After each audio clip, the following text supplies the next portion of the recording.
বাবার চেয়ে কেউ যদি বাসে বেশি ভালো, যেন সেটা ধোঁকা। মায়ের চেয়ে কাউকে যদি লাগে বেশি আপন, তাহলে তুমি বোকা। হ্যালো ভিউয়ার্স, আসসালামু আলাইকুম। আশা করি সবাই ভালো আছেন। আলহামদুলিল্লাহ, আমিও ভালো আছি। শীতের সবজি কেটে নিয়েছি, রান্না করব। হঠাৎ একটা আপুর ভিডিও দেখে মনে পড়লো পান্তা ভাত খাবো। তা আপু পান্তা ভাত খাচ্ছিল, আমি গরম ভাতে পানি ঢেলে নিলাম, ডিম ভেজে শুকনো মরিচ নিয়ে, কাঁচা মরিচ, পেঁয়াজ নিয়ে একদম খুব মজা করে পান্তা ভাত করে খেয়ে ফেললাম এক প্লেট ভাত। খুব মজা লাগলো, আসলে অনেক দিন পরে ভাত খেয়েছি।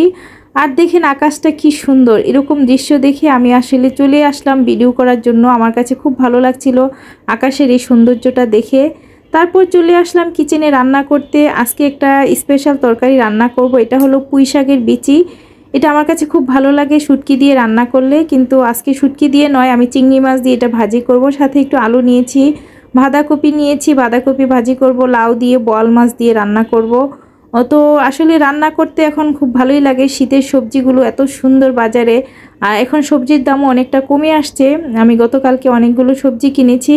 তো এই তো চিংড়ি মাছগুলো চেয়েছিলাম আমি একটু কেচে দিয়ে কেটে ছোট ছোট করে দিব, কিন্তু না, যেহেতু অল্প সবজি সমস্যা নেই। আমার এই পুঁই শাকের এই বিচিগুলো না আমার কাছে খুব ভালো লাগে, কিন্তু এটা সবজি রান্না করলে কিংবা শুটকি দিয়ে রান্না করলেও অনেক ভালো লাগে। অন্য একদিন আবার নিয়ে আসবো শুটকি দিয়ে রান্না করতে, কারণ পুঁই শাকের বিচির সঙ্গে আবার পুঁই শাকের পাতা হলে আরও বেশি ভালো লাগতো। যাই হোক, আমি সেজন্য সাথে আলু দিয়েছি, আলু দিয়ে খুব মজা করে তরকারিটা রান্না করেছি।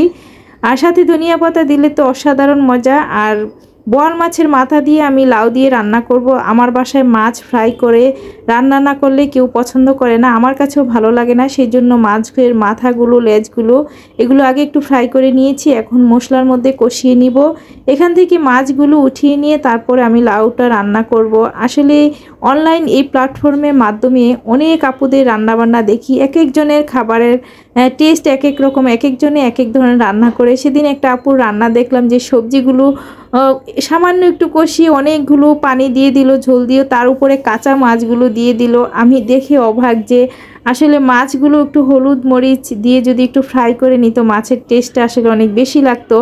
তরকারির মধ্যে আসলে কাঁচা মাছ ছেড়ে দেওয়া, আমি জানি না এটা কেমন করে খাবে। আমার কাছে তো দেখে অবাক লেগেছে। আমরা সব সময় মাছ কড়া ফ্রাই করে ভুনা করি কিংবা রান্না করি, এমনকি ফ্রাই করা মাছটাও আমি ভুনা করে নিয়ে তারপরে উঠিয়ে ওটার মধ্যে লাউ দিয়ে রান্না করেছি। যাই হোক, আমার রান্না অন্যরকম। আসলে আমি অনেকের রান্না দেখি, অনেক কিছু শিখি, আবার অনেকে নিজে যে একদম সব কিছু পারি তাও না, শিখার মানুষের শেষ নেই।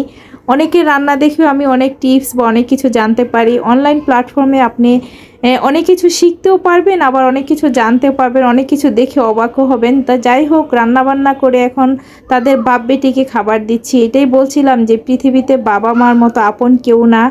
প্রতিটা বাবার কাছেই তার মেয়ে রাজকন্যা, কত আদরের ভালোবাসার সম্পর্ক। একসময় বাবা যেমন সন্তানের শাসন বরণ সব কিছু দেয়, আবার একটা সময় এই বাবাই সন্তানের মতো হয়ে যাবে, সন্তান হয়ে যাবে মা, মায়ের দায়িত্ব পালন করবে।